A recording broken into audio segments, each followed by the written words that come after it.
into this tiny PC case, you could quote-unquote easily fit a high-end system. What kind of hardware is okay to go into here and which simply is not? And of course, I will also be talking about the flaws of today's case I'm about to review. Ladies and gentlemen, this is the JONSBO A4 that can be had in 3 different color versions. That being black, as seen here today, gray, as well as silver. Needless to say, this is a case designed exclusively for ITX systems in mind. In the EU, we are talking about 100 euros for the JONSBO A4, but in the US, we are more so looking at $150 to $170. Since I'm based in Europe, I'll be judging by the EU pricing, which I find to be totally appropriate for what's being offered. This case deserves both praise and harsh criticism. There was quite a bit of a roller coaster of emotions going on during the assembly process. But at the end of the day, all that matters is whether or not this mini case is worth buying for you.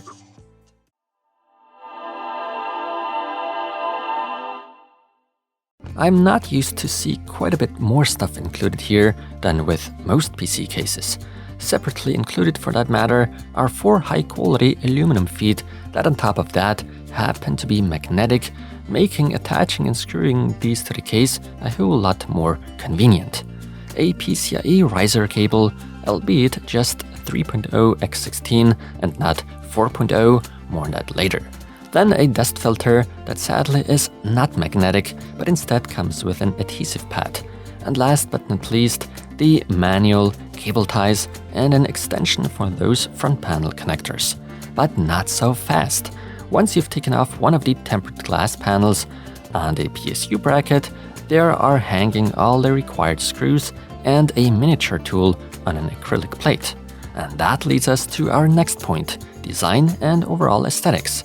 JONSBO is obviously targeting the enthusiasts of minimalism with their A4, which I'd also consider myself to be a part of. An eccentric design language is nowhere to be found here, and I do appreciate that. On both of the case's sides, 2 of the same fairly heavily tinted tempered glass panels come into play. By pressing and pushing the sturdy top cover down, you unlatch it and are given access to easily remove those tempered glass panels. All that is done by not touching a single screw. Not bad. The build quality is surprisingly high.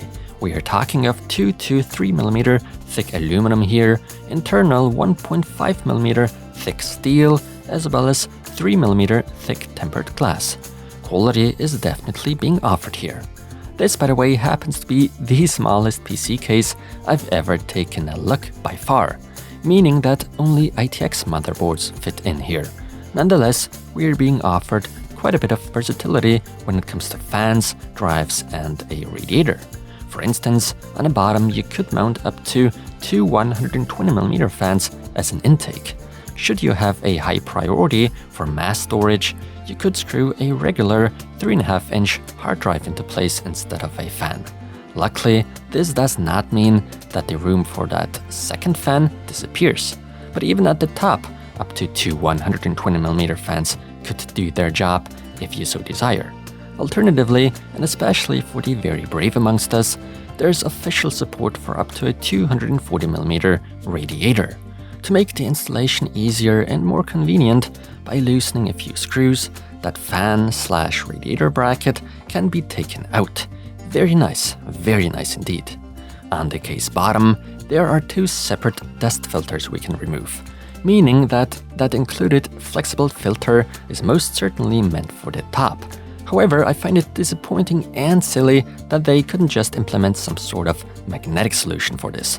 I highly dislike using adhesive strips for attaching dust filters. Out of the box, there's already an angled 90-degree power cord integrated into the A4. So that means we have to grab a separate normal power cord and connect that one with the external input directly on the case. The power supply resides directly behind that cover/SSD holder, even coming with rubber grommets. By loosening quite a few screws all around, that bracket can temporarily leave the case, making the installation of the power supply possible. Furthermore, not just the tiniest models of the form factor SFX are being supported, but so are SFX-L units. In order to make the installation even more convenient for us, the actual PSU bracket is removable. Of course, I still have to mention that onto that PSU cover, you could mount up to 2 pieces of 2.5-inch drives, such as SSDs. Something that also shouldn't go unnoticed, the front panel ports. Among those, one standard USB-A as well as one USB Type-C port. That's brilliant, even though they've apparently completely skipped audio ports and the reset button. A lot of us will have mixed feelings about that. Just in case I haven't made it clear yet, the JONSBO A4 comes without any pre-installed fans. So those that plan on including fans, and I beg you to do so, certainly will need to factor in additional costs for at least 1 or 2 fans. Now, does my hardware actually fit into this miniature case? Did I have to content myself with a few compromises? Yes and no. Obviously, I've managed to squeeze in quite a fancy system into the A4, and I didn't have to settle with any compromises, at least not with my hardware. At this point, I'd like to give a shout out and thank Colink for providing me with their SFX 450 watt power supply.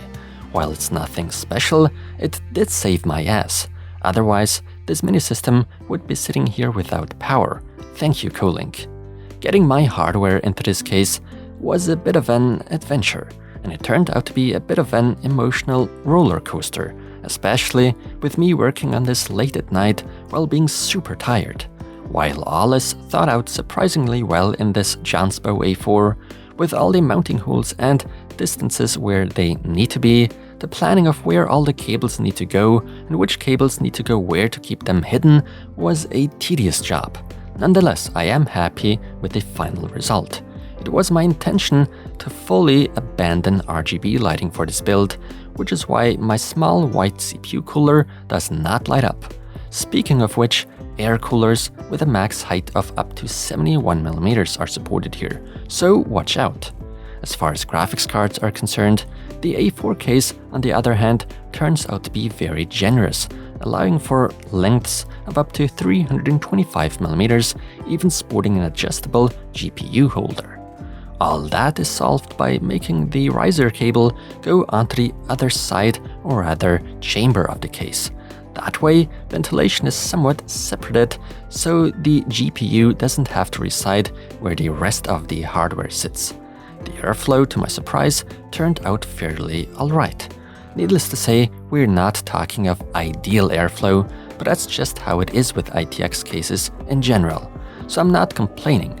It would have been better, of course, if I had gone with a second fan instead of a hard drive, no doubt. The riser cable itself is by the manufacturer, going by the name of ADT-Link, and as so often, it's a PCIe 3.0 x16 cable. For current graphics cards, we shouldn't be expecting any noteworthy performance losses, but we can't say for sure how things are going to look with the upcoming GPU generation.